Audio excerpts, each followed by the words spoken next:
Hey folks, Jay here and welcome to The View, and this is a slightly different piece of content, the Fan View, and we are speaking with Tyler Rowlinson, who has a Charlton Athletic fan channel as well, not unlike ourselves, a suffering fan channel like all these channels right now. Tyler, how you doing, mate? Yeah, I'm good, mate. I'm good. We're just glad the season's over, really, so I don't have to suffer too much with this club. But with the whole takeover stuff that's going on with us, you'll be fully aware of it. Yeah, you can never really escape it. But yeah, thanks for having me on. We were talking before we went live with this, and you were saying it's like 4 takeovers in 3 years or something like that for you guys. Yeah, just can't escape chances and crooks, really. And it doesn't seem like this new one's going to be any better. But hopefully, fourth time lucky. We'll see. It's a new saying: four times the charm. Yeah. Tyler, we keep it brief enough, so we just want to have a quick chat about Lee Bowyer and his time at Charlton. There's only kind of two sample sizes for Bowyer's time as a manager: Birmingham City, which kind of went well at the start and then seemed to fall apart over issues with the ownership and transfers and financing the player sales and buys. But he had a very, very strong time at Charlton. Now his career has kind of mimicked itself a little bit, where he started his playing career at Charlton before he came to Leeds, and he started his managerial career at Charlton as well. What was Charlton like? What was the situation with the club before Bowyer came in? It wasn't great, I'll be honest. At the time, we was under the Belgian owner, Roland de Châtelet, who had been obviously in the Championship at the time, and he had this whole network of club strategy where basically our transfer policy was bringing in players from the other clubs that he owned, basically Belgian, mostly from Standard Liège, players that didn't really work out in the end. But Bowyer was our assistant manager at the time before. Funnily enough, to Carl Robinson, who I think ended up as your assistant manager under Sam Allardyce. Yeah. He resigned in 2018, the back end of the 2017-18 season, to take the Oxford job. At the time, we was, I think, you probably have to say, out of the playoff hunt. We were not looking good. We had a fairly mediocre League One squad, and Bowyer came in. He never really actually intended to become a manager in the first place at all, which is what he quoted saying a few times. And he came in, he installed a different system. Robinson was quite stubborn with a 4-2-3-1. Bowyer came in and just did a Bob standard 4-4-2, and it worked. He basically revolutionised the side, really turned us around. I think in the final 10 games of the season is when he took over. We lost only one game, and he got us out, seemingly out of a playoff picture, and he actually got us into it. We obviously lost. We lost over 2 legs to Shrewsbury Town, but the fact that he got us into the playoffs in itself was, I think, a massive achievement, and credit to him, coming in on a caretaker role. So there was definitely an instant improvement and a bit of excitement going into next year, sort of with the club in the situation that it is in financially under de Châtelet, who doesn't really want to invest in the club anymore. With him being a breath of fresh air, it's probably something we should stick to, and we did that. So the club was not in a good position at all when he took over, but he was definitely a breath of fresh air when he did come in. Yeah, he was caretaker manager initially. They made him permanent, I think, in September 2018. They made him permanent to give him the job on a permanent basis. What was it like going to the next season then? He's a summer of a pre-season to kind of work with the players. I don't know what the recruitment was like at that point, but he's had a pre-season, coming to the following season. How did it start and how did it finish for you guys? I don't think much was really expected of us going into that season. A lot of players left. There was, again, financial trouble with the Châtelet. There was the whole, it's laughed about now, where the whole academy players weren't allowed to use water machines to water at the training ground, so literally to save money. That's how bad the cost cutting was. And the recruitment, you could imagine, wouldn't be very good. I think across the whole season we signed 10 players, and all of them were free transfers and loans. But I think with the caliber of players we were actually able to bring in, despite that, was credit to the recruitment. We were saying before we came on, Bowyer likes to be very hands-on with recruitment. He likes to get involved and bring players in. And we saw the likes of Lyle Taylor come in, Christian Bielik on loan from Arsenal, Josh Cullen on loan from West Ham, players like that coming in. And I remember the first game of the season away at Sunderland, we actually couldn't fill a bench. We didn't have enough players to make the squad. So our team was very sort of compact with the players that we'd lost and the players we brought in. But it was a very shaky start to begin with. 15 games in, we were sat 13th. So it was not great. But then I think come Christmas period, we just hit a purple patch and we were just flying. The football we were playing was brilliant. The players were linking up well. Taylor established a good partnership with Carl Grant, who came through our academy. That was his first proper taste of professional football, I remember that season. And that partnership, I think, is the best partnership we've seen for a long time. They just linked up so well, got on really well, scored loads of goals. Obviously, Grant left in January to join Huddersfield at the time for, I think it was about 3 or 4 million when they was in the Premier League at the time. But we didn't. I think again, the recruitment or our ownership with not investing didn't help us because we didn't really replace him that well. But we were still able to perform as a unit. The togetherness was there, and ultimately we continued that purple patch. We went on a ridiculous run towards the end of the season, finished third on the final day. And then obviously, I think as many Charlton fans remember, the playoff semi-final against Doncaster, the first leg getting it done 2-1 away. And then the second leg was just absolutely crazy. The greatest night I've ever seen down at the Valley, scoring early on, conceding straight away, then conceding in pretty much last kick of the game in normal time, then going behind in extra time to then respond straight away and then winning on penalties. It had everything. It was unbelievable. And then obviously the playoff final against Sunderland again. Sunderland must absolutely hate us from that time at Wembley. It's actually quite funny because we played them in the 98 final before we got to the Premier League. In both of those seasons, we had the exact same record, 26 wins, 10 draws and 10 losses. And our top scorer had 25 goals going into the final. So it was almost just written really. But yeah, that season, I think a lot of fans look on that very fondly. Many, including myself, say it's the best Charlton side we've ever seen. I mean, obviously, I'm only 21. I've not been supporting Charlton very long, so we've not had very good sides beyond there. I missed the Premier League era, but yeah, that team was definitely the best I've seen. And Bowyer was, I think, a massive part of that. He got that team performing. He made players perform better. He promoted some academy players which shone through. Joe Aribo probably being the best example. Anthony Dijksteel as well, who are now established champ. Well, Aribo now because he's gone down with Southampton, but established Championship and Premier League quality players. I think it's all credit to him with the resources that he had and the tools, obviously with very little backing, the ownership seemingly not wanting to pump anything at all. And the fact that he brought in the players he did, improved them and gave us the team he did and the season that he did is, it's unbelievable, really. You've said a lot of things there that ring very close to Leeds. When we were in the Championship and we had Massimo Cellino as our owner, he very famously drained the swimming pool in the training ground, so it was never to be used again. Sacked all the staff that worked there and made the players bring their lunches to the training sessions on their own. Like there was nothing being done, so it was again take all the money out of the club and put very little into it. Again, same thing with players coming in from Italy who nobody knew. You know, some of them kind of worked, some of them didn't. But yeah, it's tough when you've got an ownership model who aren't interested in putting any money into the club, and then you've got a coach that comes along where it's like, if you back him a little bit, you could do something really big here. You mentioned about the recruitment piece as well. Was the improvement under Bowyer down to the players that came in or his abilities as a coach, or a bit of both?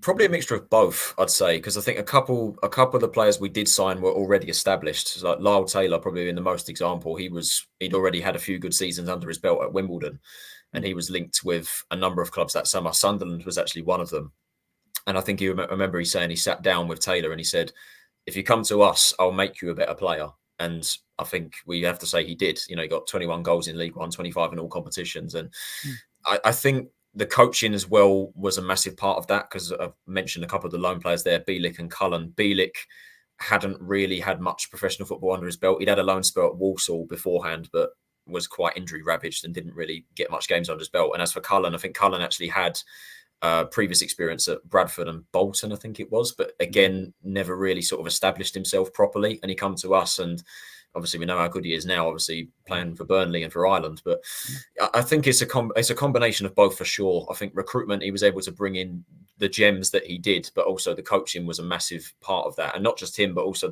the other backroom staff as well. The fact they were able to turn those players into better players, and the academy players as well. So yeah, definitely, I'd say definitely a mixture of both.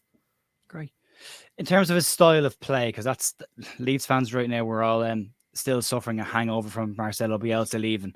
And three permanent managers, well, interim managers and one caretaker manager later, we still haven't found a style of play that we enjoy watching. So it's a huge piece for Leeds fans on style of play. What was you mentioned that you played a 4-4-2 system, but what was the style of play like? You mentioned that you had some of the best football you've seen. What was so good about it? I think it was just mainly the team had so much confidence, and we would just attack it. It just gave them sort of, a free roam to sort of do whatever. Like I think with the 4-4-2, he likes a partnership. Traditionally, I think after Taylor and Grant left, he likes like I guess you say like a big man, little man sort of style, like one sort of a target man, one who can sort of run off it and, you know, make runs in behind. I think mainly it was due to the fact that he gave the players the freedom to sort of do what they wanted. Like Joe Aribo, for example, he played in a more attacking role and he gave him that freedom and we got the best out of him. But it's quite tough because under Bowyer, towards the end of the changes, it did change quite a lot, or change a fair bit. But he likes to use his wingers. He likes to get balls out wide and play it across the floor a couple of times. Sometimes plays long ball, but that's sort of dependent on who we have up front, really. But yeah, it's quite difficult, really, because as I said, it changed. But most of the time, it was, I'd say, mainly a 4-4-2, maybe a diamond as well, like a 4-1-2-1-2, I guess you could say. And they likes to sort of attack, and obviously, I think I remember when we had him in the playoff campaign, we used to kind of revert back. So when we lost the ball, our defensive midfielder would then go to a centre back, and we kind of help to like a back five sort of thing. And then obviously when we were on the attack and pushing forward, he'd push him forward and move into a midfield four. That's what I remember it being and working so well. But yeah, it's quite. Bowyer's been quite difficult to suss out the last couple of years, especially. But if I had to define it, I'd say mostly an attacking style, giving the players the freedom to do what they want, and that's what got the confidence out of the team that got us promoted. What were your expectations when you got the job? Because obviously Robinson has a reputation of being a good manager at the level that he was at League One Championship level. He's done a really good job down there. When Bowyer was mentioned as being the caretaker manager taking over, what were your expectations? Were they, you know, same as we are with Robinson, or anything better? I don't think anything special, because I mean he came in as unknown, really. It's sort of just a cheap option, just take the job and see how he does. I think most of us were under the impression at that point that the season was over. Like we were, like I said, out of the playoff hunt. Robinson was, I think, at that point just tactically inept, and he took us as far as he could. And that's obviously went on to take on the Oxford job, where overall we done fairly well. But I don't think there was much expectation with Bowyer. I guess you could say that's what worked for him. Is like, yeah, there's not much expectation here, but I mean the fact that he, like I said, we only lost one game in the final 10 games, and he got us winning games and playing well, and the good football that we did, I think it worked for him massively. So yeah, there wasn't much expectation, but I think what he ended up becoming was incredible. Brilliant. In terms of the good and the bad, what aspects of Bowyer's leadership helped Charlton to improve? What areas of Charlton improved under his leadership? And then what areas were weaknesses or areas that were concerned for you, or areas of concern for you guys? I think the good times, I think, mentioned it a few times again, he gets the confidence out of the players. He got them playing with the freedom, and ultimately that's what led us to playing great football. I think the championship campaign when we was there was just hell on earth, really. The injuries didn't help him, but we had to play the academy players, obviously, and obviously got relegated on the final day, losing to you guys. So you absolutely tore us apart. I think you won. Yeah, you won it, didn't you? You were already champions at that point.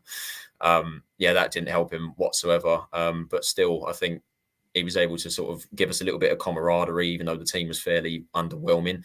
The bad times, I think, hit towards the end of his managerial stint in 2020-21 during the lockdown season behind closed doors.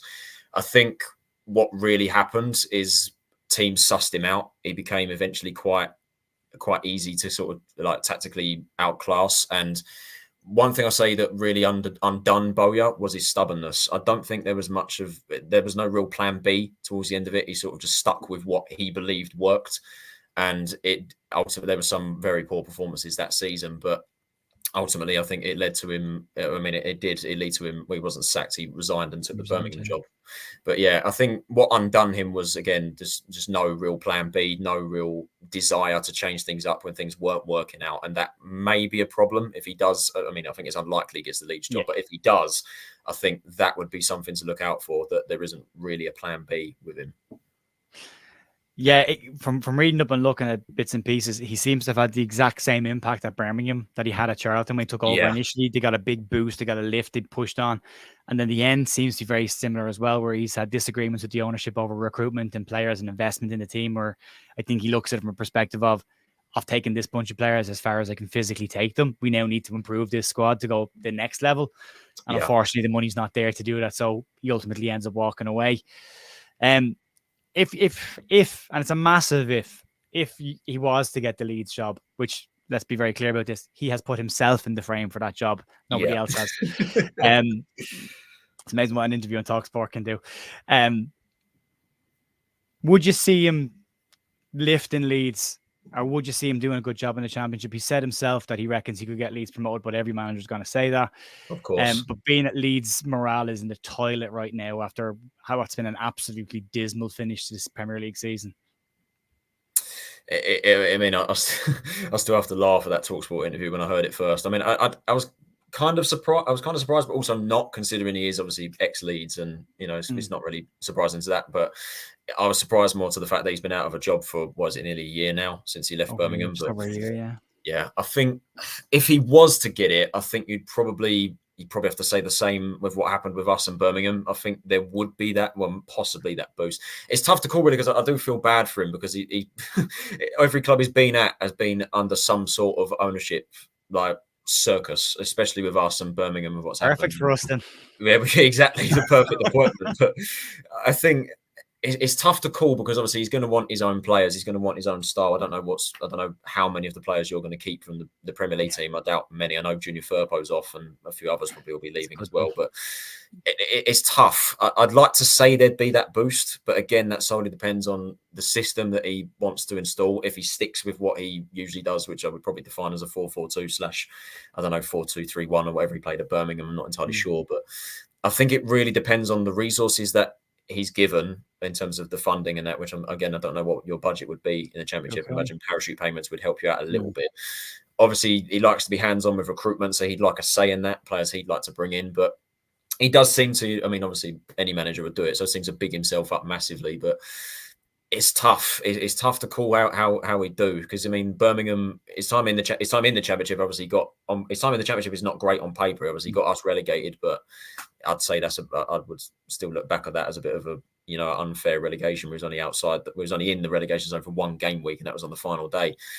And obviously the injuries that surrounded us and the ownership situation that happened, it was just a disaster. But probably didn't deserve to go down. As for Birmingham, he was able to keep them up, but again under poor ownership. So it's tough to call. I think Leeds, you'd probably have to say. I think you'd have to say without question, is definitely the bigger kettle of fish compared to the other clubs he's been at. It's definitely a step up for him.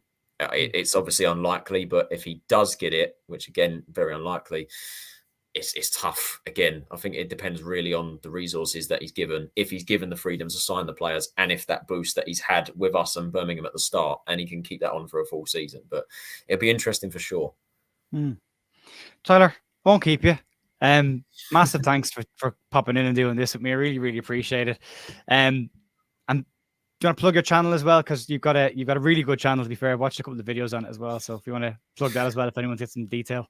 Yeah, thank you very much. Yeah, no problem. My channel is Tyler Rowlinson. It's just my name. I do videos on the very few highs and the many lows of following Charlton Athletic Football Club. I passed 4,000 subscribers fairly recently, which is incredible. So if we can keep that growth up and try and get the 5,000, that would be amazing. But yeah, thanks again for having me on, mate. It's greatly appreciated. Really enjoyed being on.